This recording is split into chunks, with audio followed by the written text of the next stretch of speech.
Gandang buhay sa lahat mga kagri. Welcome back sa ating channel. Ngayon po ay papakita ko sa inyo paano mag-nursery ng mga kalamansi. Kalamansi muna tayo. Marami tayo. Ito yung kalamansi oh. Budded yan oh. Budded. May guyam na bunga na. Nandito tayo sa lupain ng aking sister-in-law sa aking bilaso. Ito yung mga kalamansi niya dito. Nagtanim siya ng in-between. Kukwento ko rin sa inyo yung lansones naman to. Lansones. Dito muna tayo sa kalamansi sa taas. Yan o. Yan ang kalamansi. Kapag ka lumago na. So, kami po ay matagal nang hindi nagnanursery ng kalamansi. Sa lahat po na nagtatanong, yan o, malago na yung kalamansi niya, nabunga na. Excuse me po, kami po ay may reunion din, kaya ako nakikibideo din sa aking hibilas, aking sister-in-law, si Kuya Ate Isa, si Kuya Sani. Ayan o, nakita nyo. Ito yung pasyal-pasyal muna po tayo. So yan o, preferably po ang stock na ginagamit ay kalamandarin.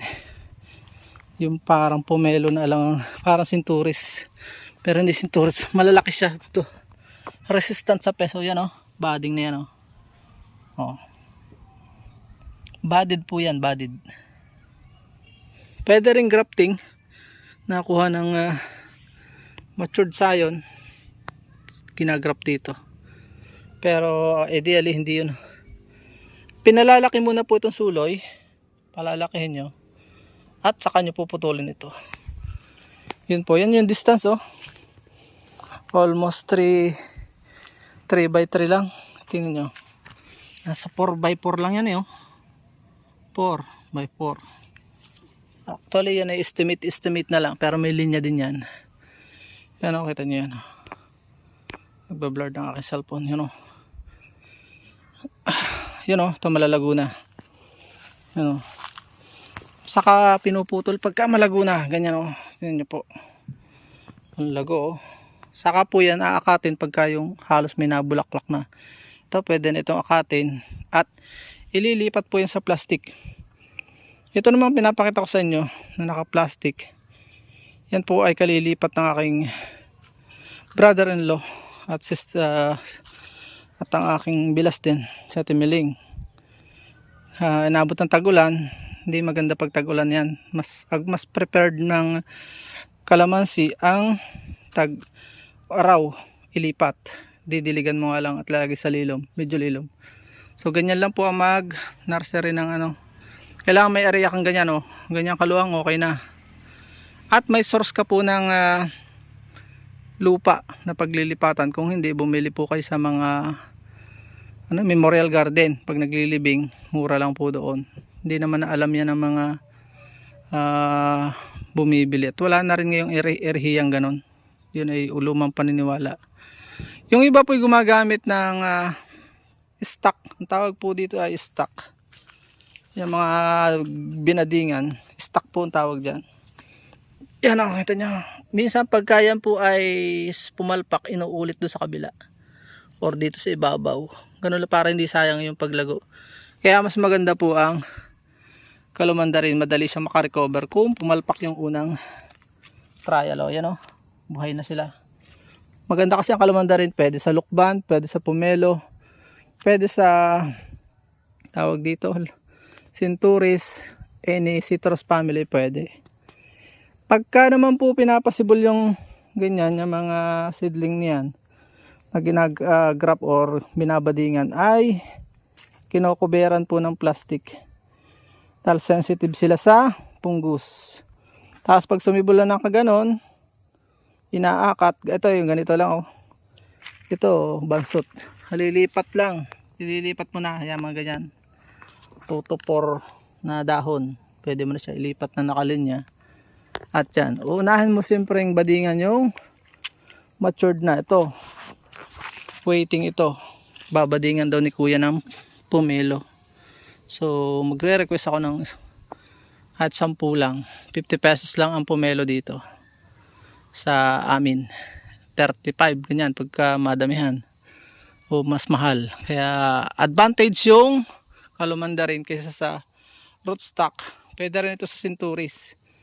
Pwede sa lahat itong kalumandarin. Yun ang maganda dito sa nursery na ginagamitan na rootstock na kalumandarin. So nawa po kayo ay may namamatay din, oh. Minsan may nag-i-spray pero not advisable naman. Kinakamay-kamay na lang pagka ano. Kalaban mo lang dyan ay yung ano, yung tawag dito. Moth. Kalaban mo dyan yung tawag dito. Caterpillar. Kinakain nila yan, mga uod ng butterfly. Iitlogan nila yan. Pero kung close ang yung nursery, may kulambo. May kinukulambuan po yan para hindi direct ang init. Avoid din yung direct na sunlight o rain. Pero hindi maselan po itong kalamansi o citrus. Maselan lang sila kapag buto. Kailangan ay huwag mababasa yung mist lang yung dilig nung ano, bawal sa fungus yung kaya nga minamounted yun, dinaumbok. Disclaimer, ako po ay matagal nang walang nursery kaya nakikibideo na lang ako, nagbibigay lang po ako ng information.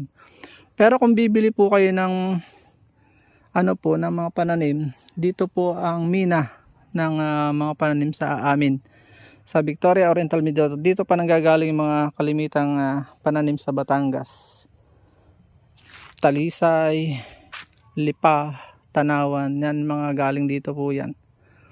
At dito po sa Victoria, sa bayan namin, itong lugar na ito mismo ang nursery capital ng Victoria, Barangay San Antonio. Malapit din to sa Green Park, kaya yung mga nagigipit na mga small nursery owner ay doon na lang nakuha ng lupa, binibili. At kung gusto niyo pumunta dito sa Bilasco, sa aking mga pinsan, sa mga Daculo family, sa kay Kuya Sani, Gutierrez family, puntahan nyo lang dito sa taas. Mas mura sa taas kaysa doon sa mga legit nursery along the highway. Kasi mabibili mo yan. Pagka summer po, bumili kayo, mas mura ang naka-plastic na ano, kapag ka summer, dahil nahihirapan silang magdilig. So yun yung tip ko na lang sa inyo, in favor sa inyo yun, hindi favor sa mga nursery owner. Tapos pagka tag-ulan medyo mahal. Ito ay nabibili ng 23 pesos na ngayon. Dati po pag summer mga 15, 12 pa nga pagka sobrang dami ng bibilhin mo. So kumikita ang kabuhayan na kung bibilhin mo. Naway nabigyan ko po kayo ng kaalaman. Happy New Year everyone. Paalam and God bless. Pakiusap, huwag niyo po sana namang skip ang ating mga ads. Magdadagdag lang po tayo ng misyon sa buhay. Paalam and God bless. Hanggang sa muli po nating informative videos. At dyan po nagtatapos ang munti natin vlog. Kung kayo pinapagpala at mahilig kayo sa ganitong klase mga upload, please consider subscribing and hitting the bell icon so that you'll get notification sa mga upcoming namin videos. Ano po? Magkita-kits po tayo sa susunod natin mga vlog. Paalam and God bless. Bye bye po muna.